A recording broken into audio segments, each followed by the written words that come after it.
যারা আছি আমাদের ইউনিভার্সিটিতে, বিশেষ করে আমি কৃতিত্ব দিব আমাদের যে ডিসিএম স্যার, জিএম স্যার এবং এরপরে আপনারা পর্যায়ক্রমে যারা আছেন টিম ওয়ার্ক হিসেবে কাজ করতেছেন, সকলের সম্মিলিত প্রচেষ্টার ফলেই কিন্তু আজকে আমরা একটা পর্যায়ে আসছি, একটা জায়গায় আসছি।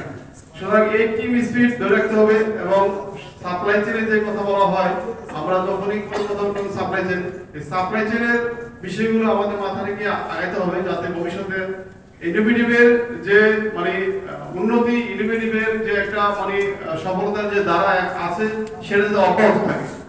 এবং এটা কিন্তু এককভাবে কাজ করাই সম্ভব না, এটার জন্য সবাইকে সম্মিলিতভাবে ঐক্যবদ্ধভাবে এগিয়ে যেতে হবে, তাহলে এটা সম্ভব। সেক্ষেত্রে আমরা এখন 2022-এর পরে 2024-এ আসছি। এমন হতে পারে যে আমাদের যদি সম্পূর্ণ সবকিছু সঠিকভাবে চলে, তাহলে আমার প্রতি বছরে আমাদের স্যাররা চিন্তা করে সেভাবে আমাদের পাঠাতে পারে। সেক্ষেত্রে আমাদেরকে আগের চেয়ে প্রোডাকশন, প্রোডাক্টিভিটি, কোয়ালিটি এবং কোয়ান্টিটি সবকিছু বৃদ্ধি করতে হবে, তাহলেই সম্ভব।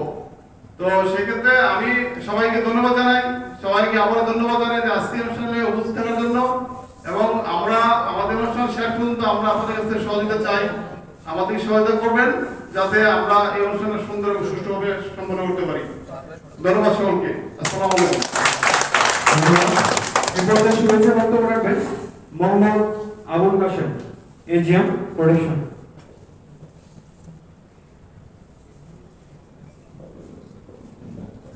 আসসালামু আলাইকুম। আমার সবাই ভালো আছি না? আমি কি বলবো, আমার আগে যারা বক্তা সবাই সবকিছু বলছে, তবে এর মধ্যেই বলতে বলি কিছু কথা। আসলে ইনোভেটিভ একটা কোম্পানি, এই কোম্পানিতে আমাদের কোম্পানির নিজের না, বসের না, আমাদের কোম্পানি। কারণ এই কোম্পানি থেকে আমরা যারা চাকরি করি বা জব করি, এখান থেকে আমাদের ফ্যামিলি চলে, আমরা চলি। এটা আমাদের ফ্যাক্টরি, আমাদের কোম্পানি। মনে করে সবার কাজ করতে হবে। এই ফ্যাক্টরি একসময় ছোট ছিল, এখন আসলে বড় হচ্ছে। আমাদের চাই এই ফ্যাক্টরি গ্রুপ অফ ইন্ডাস্ট্রি করতে পারি আমরা। একার পক্ষে কারোর পক্ষে সম্ভব না, মালিকদের পক্ষে সম্ভব না, আমাদের পক্ষে সম্ভব। আমরা যদি চেষ্টা করি, এই আমরা যারা এখানে যারা আছি, এরা চেষ্টা করলে এই ফ্যাক্টরি আমরা আরো বড় করতে পারবো। এখন আছে 28 লাইন চলে, আমরা 100 লাইনে করতে পারবো যদি আমরা এই চেষ্টা করলে। আল্লাহ দেয় না না, আল্লাহ আমরা যদি চেষ্টা করি, আল্লাহর নামে শুরু করি, সবকিছু সম্ভব। কারণ কোন কিছু যদি আমরা চাই আল্লাহর কাছ থেকে, অবশ্যই আল্লাহ আমাদের দেয়, কিন্তু আমাদের ধৈর্য থাকতে হবে, আমাদের বিশ্বাস থাকতে হবে, আমাদের দিবে, এটা সত্য কথা, আমাদের দিবে। আর আল্লাহর কাছে চাইতে হবে, আমার নামাজ পড়তে হবে 5 ওয়াক্ত। নামাজ পড়লে অবশ্যই সবার জন্য, এটা সবার জন্য, শুধু কোম্পানির জন্য না, এটা সবার জন্য। এবং নামাজ পড়লে সবার জন্য দোয়া করতে হবে এবং কোম্পানির জন্য দোয়া করতে হবে। কারণ এই কোম্পানি টিকে থাকলে আমি থাকবো না। এই কোম্পানিতে এখন থাকে প্রায় জব করে প্রায় 12-13 লোক, হয়তো এফেক্টিভে আমি থাকবো না, হয়তো এফেক্টিভে 2000-3000 লোক জব করবে, কর্মস্থল বাড়বে। আরো এই 2000-3000 সাথে ফ্যামিলিতে লোক আছে, এক এক জনে যদি আমরা 3 জন করে ধরি, 3000 লোক বর্তমানে করে। আর 3000 হবে, 3000 জন শ্রমিক কাজ করে, 9000 লোক এই ফ্যাক্টরি থেকে কর্মস্থল থেকে কাজ করে তার আহার বা তার রিজিকের ব্যবস্থা করে দেবে। আমরা পারবো না ইনশাআল্লাহ। আমি কিছু না। আসসালামু আলাইকুম। ধন্যবাদ। এই পর্যায়ে মঞ্চে আসার জন্য আহ্বান জানাচ্ছি ইনোভেটিভ ইন্ডাস্ট্রি লিমিটেডের ডেপুটি জেনারেল ম্যানেজার জনাব মোহাম্মদ মুন্না সাহেবকে। জনাব মোহাম্মদ মুন্না সাহেবকে মঞ্চে তার মূল্যবান সংক্ষিপ্ত বক্তব্য দেওয়ার জন্য বিশেষভাবে অনুরোধ করছি।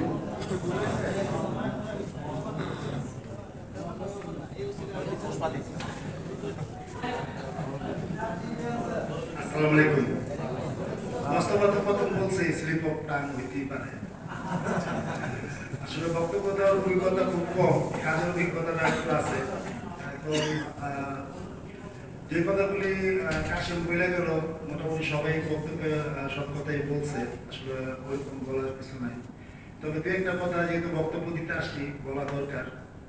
বিশেষ করে আমাদের ইনোভেটিভ টপ ম্যানেজমেন্ট, আমাদের যে এমডি স্যার আছে, আমাদের ডাইরেক্টর স্যার আছে, ওনারা যেভাবে মানে আমাদের যে আমরা একটা ভালো কাজ করলে বা আমরা একটা কোম্পানির কাজ করলে আমাদের যে একটা ফিডব্যাক, যেমন আমাদের কোম্পানি একটা শিফটিং এর বিষয়ে একটা বড় ধরনের একটা ঝুঁকির মধ্যে পড়ে গেছে, স্যারেরা আমাদের বিভিন্ন রকম দিক নির্দেশনা দিচ্ছে, আমরা সবাই এটা চলার পথে এটা পার হয়ে গেছি।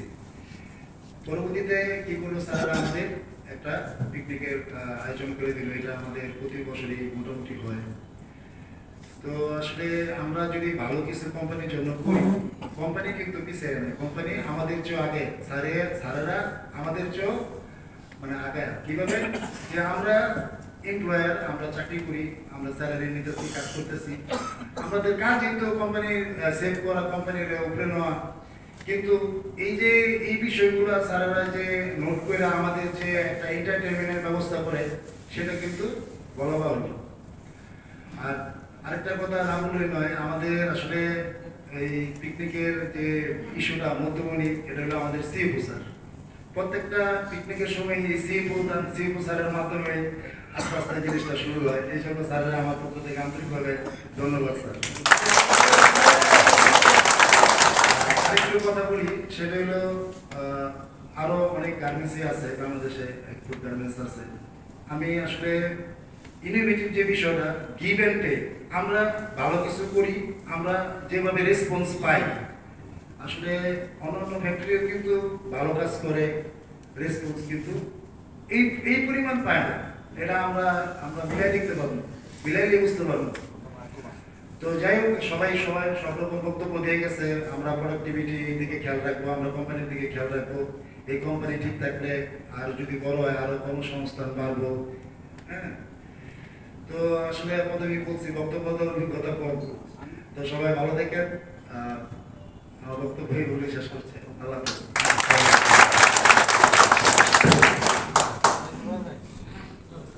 এ পর্যায়ে মঞ্চে মূল্যবান বক্তব্য দেওয়ার জন্য আমি আহ্বান জানাচ্ছি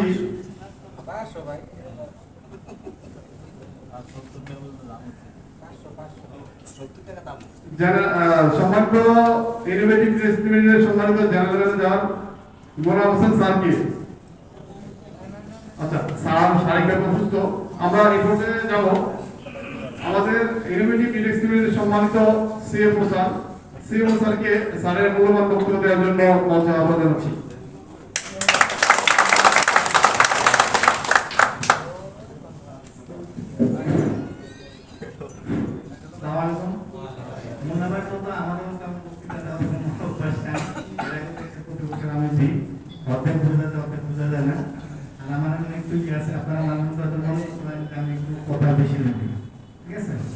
আমরা যেহেতু একটা কোম্পানিতে চাকরি করি, আমরা মনে করেন গ্রোথ, প্রগ্রেস এবং সাকসেস, এই তিনটা জিনিসের সাথে কিন্তু আমরা পরিচিত। গ্রোথ, প্রগ্রেস এবং সাকসেস, তিনটা মিনিং কিন্তু এক কিছু না, এক না। তা আমাদের গ্রোথটা কি? মনে করেন আমাদের এখন আজকে 50 কোটি টাকা আমাদের টার্নওভার, আমি 70 কোটি টাকা, 70 কোটি টাকা করছি, পরের বছর আমরা 100 কোটি টাকা করবো, এটা হচ্ছে কি আমার গ্রোথ। এটা কিন্তু আমাদের প্রগ্রেস না, কিন্তু এটার মধ্যে ডিফারেন্স আছে। প্রগ্রেসের সাথে যখন ইথিক্সটা যখন অ্যাড হয়, তখন এটা প্রগ্রেস। ইথিক্সটা কি নৈতিকতা, আর ইথিক্সের সাথে যখনই আমাদের মরালিটি, হিউম্যানিটি, ডিসিপ্লিন এগুলো যখন অ্যাড হয়, তখন এটা হচ্ছে আমাদের সাকসেস। তো আমরা এখন আমাদের গ্রোথ দেখেন, আমি যখন জয়েন করছি এখানে, তখন এটা ছিল 88 কোটি টাকা, আর এখন আমাদের অলমোস্ট 200 কোটি টাকা আমাদের টার্নওভার। এটা কি? এটা আমাদের গ্রোথ হয়েছে, আমাদের আস্তে আস্তে গ্রোথ হয়েছে, কিন্তু আমরা কিন্তু প্রগ্রেসের মধ্যে আস্তে আস্তে চাইতেছি। এটা আমাদের কিছু নিয়ম কারণ একটা হচ্ছে, আমরা কিছু প্রত্যেকটা ডিপার্টমেন্ট আছে, কিছু এসিপি আছে, এইভাবে কাজ করতে পেরেছে, আমাদের প্রগ্রেস হতেছে। কিন্তু আমরা কিন্তু আমাদের সেই সাকসেসের যে এটাতে কিন্তু আমরা পৌঁছাতে পারি না। আর এই সাকসেসটাতে পৌঁছাতে গেলে আমাদের কিছু জিনিস, রিলিজিয়ন, মোরালিটি, হিউম্যানিটি, তারপর স্পিরিচুয়ালিটি, এগুলোকে আমাদের অ্যাড করতে হবে। এগুলো করতে গেলে কি আমাদের সবাইকে অ্যাজ এ টিম আমরা একটা টিম ওয়ার্ক আমাদের করতে হবে। টিম ওয়ার্কটা কিন্তু আমরা ইনশাআল্লাহ, আমি ইনোভেটিভের ব্যাপারে আপনাদের আবার করি, আমি আমাদের ম্যানেজমেন্ট আমাদের যে বোর্ড ডাইরেক্টর আছে, ওনাদের কাছে কয়েকবার আমি ইয়ে করছি যে আমাদের যে কোম্পানি আমাদের বিভিন্ন ডিপার্টমেন্টের যে হেড অফ পার্সন আছে, আলহামদুলিল্লাহ আমি অনেক হ্যাপি। আমি ইনোভেটিভ চাকরি করে যে এখানে আমি সবাই বলি খুবই হ্যাপি, তারা কোম্পানির প্রতি যে রেসপন্সিবিলিটি নিয়ে কাজ করে, যে একটা লিডারশিপ আছে, যার কারণে আমাদের ম্যানেজমেন্টের কাছে খুবই হ্যাপি। তো এটাকে কিন্তু আমি যেটা জানি আর ডে বাই ডে অনেক কিছু কিন্তু আমাদের কিন্তু ট্রান্সফার হচ্ছে, ডিজিটালের যুগ এখন প্রতিদিনই কিন্তু নিয়ম কানুন চলন বলন সব